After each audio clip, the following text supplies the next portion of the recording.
The Gospel according to Matthew chapter 16, verses 21 to 28. In the New Testament, after Peter confesses that Jesus is the Messiah, the Son of the living God, Jesus reveals the ultimate purpose of his ministry.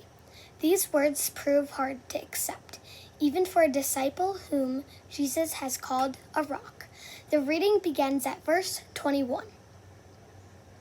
From that time on, after Peter confessed that Jesus was the Messiah, Jesus began to show his disciples that he must go to Jerusalem and undergo great suffering at the hands of the elders and chief priests and scribes, and be killed, and on the third day be raised.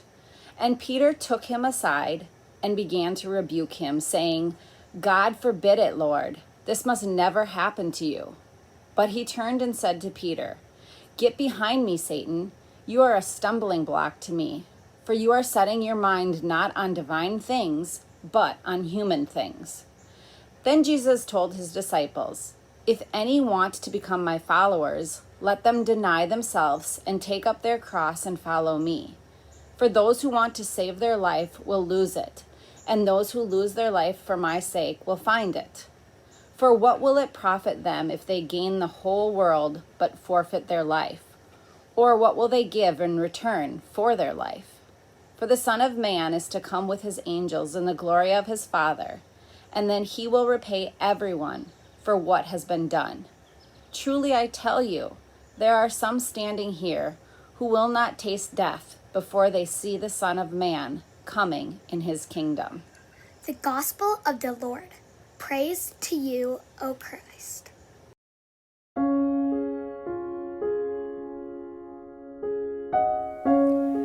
Today's gospel could hardly be more different from last Sunday's, even though they're both part of the same story. Last week, Peter confesses a God-given faith that Jesus is the Christ, the Son of the living God. "Blessed are you, Peter," says Jesus. What an incredible recognition, and it sure must have been an ego boost. This week, we hear Jesus rebuke, "Get behind me, Satan. Peter, you're a stumbling block to me. You think as humans think, not God." Last week, Jesus promises that Peter's confession will be the rock upon which Jesus will build his church, and even the gates of hell will not prevail against it. This week, Jesus teaches that he will be rejected by the elders and the priests. He will suffer, and he will be put to death, and he will rise. And they don't even hear the rise part. Last week, Jesus gives his disciples the keys to God's kingdom and the authority to preach the gospel, even to set boundaries for what is good and for what is forbidden. And we might surmise that Peter and the disciples picture this kingdom that God's going to bring in, where it's centered in Jerusalem, and Jesus, the Messiah, is sitting on a kingly throne, ruling an era of peace and justice and prosperity, and all of the nations will look to them, and they'll be in on the inner circle. This week, they learn that following Jesus is about letting go, taking up one's cross, that true life is found in losing one's life for Christ's sake, and clinging to one's own life is to lose it. No wonder Peter loses his cool. His rebuke of Jesus, his leader, must have bypassed his neocortex and come straight from his reptilian brain. "Never, Lord, should this happen," he says. "It's not supposed to be like that." For my message this morning, let's ask, what does Jesus mean by taking up one's cross? How do these words square with so many of the other statements he makes? So many of Jesus' promises are reassuring, hopeful, encouraging. And this one can feel intimidating how do we square taking up our crosses with the other words from Jesus, which are the gift of God's grace and mercy and love? And just to set that on edge, here are a few quotes, and we could go on and on. I'll just give you a few. You know, we take over the Psalm 23, the Lord is my shepherd, I shall not want, because it speaks to us of Jesus. Jesus says, come to me, you who are weary and heavy laden, and I will give you rest. Learn from me, take my yoke upon you, for I am humble and gentle of heart, and you will find rest for your souls. For my burden is light, my yoke is easy. Or Paul talking about love, joy, patience being the gifts of the Spirit, and Jesus saying, I go to prepare a place for you. I mean, the point is, the essence of the way we speak of Jesus is about life, salvation, healing, forgiveness, reconciliation, the promised fruits of what come to him. We constantly speak of his love. And so the question is, why these austere words about losing life, about taking up the cross? We humans were given drives for security, esteem, control, and power over our lives, and our instinct is to hang on pretty dear for it. How do these instincts come together with Jesus' words here? So I'd like to speak a little here about bearing our crosses. First of all, Jesus doesn't ask us to look for a cross. He tells us to follow him. The crosses come on their own. And that's because life is difficult. Jesus offers a different way of meeting life's difficulties, and he loves us too much to leave us be. But life's difficulties will come to all people. What Jesus gives is a different way of bearing them. So we learn to do some things we might not ordinarily do without Jesus and Jesus' presence in our lives. You've wronged someone. You feel really badly, and you realize you should apologize. And sometimes that's really hard, isn't it? Do it, says Jesus. You tend to be a little on the possessive side with the hard work you do, and a little bit greedy inside about sharing it, and you kind of resist that. And the only reason you struggle with sharing is you know that Jesus teaches you about generosity. Now you look back on how difficult it was to write that first check. And I'm actually quoting from somebody that I knew in Colorado who had done so well. The first check was hard to write, but Jesus was right about the blessings that came with it. And now this person says it's one of my favorite things to do. You've been content not to really understand much about how racism affects African Americans today. It's easier not to know. But now you find the Spirit is nudging you to open up and reach out more and begin by learning what you didn't know before. You don't want to admit that your drinking is causing some problems at home. You resist dealing. But deep down, you know that God is saying, you need to talk to someone.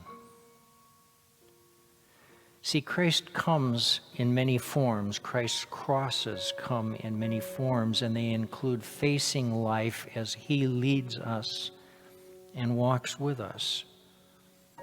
There are other ways to deal with life's crosses: denial, avoidance, taking things out on others, withholding forgiveness, not standing in with justice.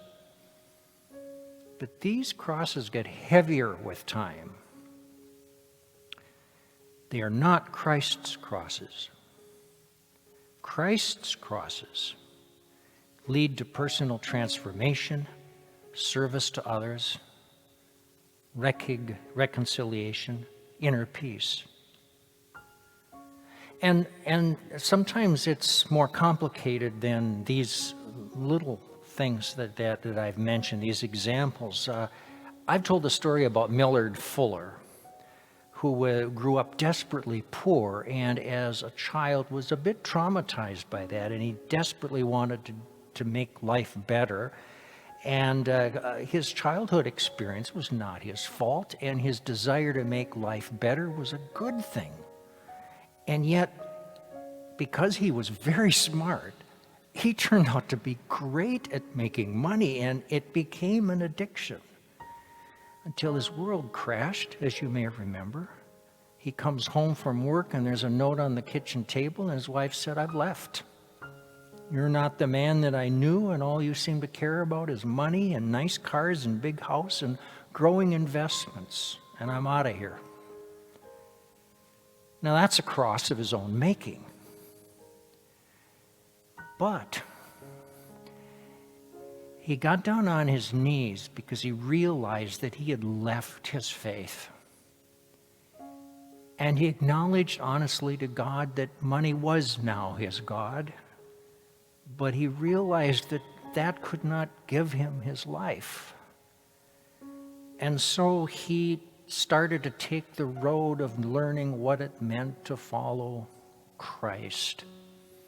He found he had to leave some of the businesses that he had done, but it was a road that led him back, such that his wife came back, and his wonderful creativity was, as you may remember, that which began what we now know as Habitat for Humanity, where the road that he took, the cross, the burden, this work actually ended making him friends with millions of people around the world.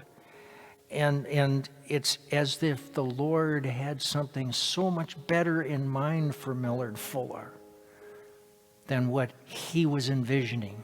That cross was his salvation. Or take John Lewis, the African-American congressman who just died. He was one of 10 children of a sharecropper in Alabama, desperately poor, wanted to be a preacher, and at age 5 he would preach to the chickens in their yard. But over the years, as he also became a congressman, he was known and respected as one of those people that had been right there with the civil rights movement, tirelessly advocating for justice. But he was endowed with a spirit of love, so that when he died, people across both aisles had this highest admiration for this man, this loving spirit, this champion of justice, who carried a big cross, but a heavy burden. And yet the fruits of that journey are admired, and he reflected joy and was seen as a spiritual giant. You see, I think Peter wanted to establish, he wanted Jesus to establish a kingdom that was familiar to his human hopes and dreams. And we can understand that. It really is a kind of a magical kingdom. Jesus saw the real world and its real people, its bondage to sin and need of redemption. And to bring real hope required wading in to hell's fury and human corruption in a sacrificial love and redemption. Real faith for real people with real struggles is the faith of Jesus. It has an edge. It has a cross. And it follows a road that sooner or later is going to collide with the way things are and the way we are, inside and out.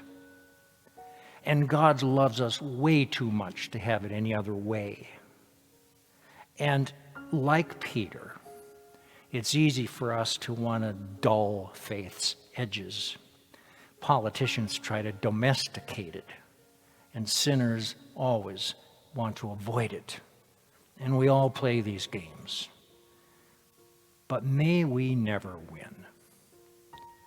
For what does it profit us if we gained the whole world but lost our soul?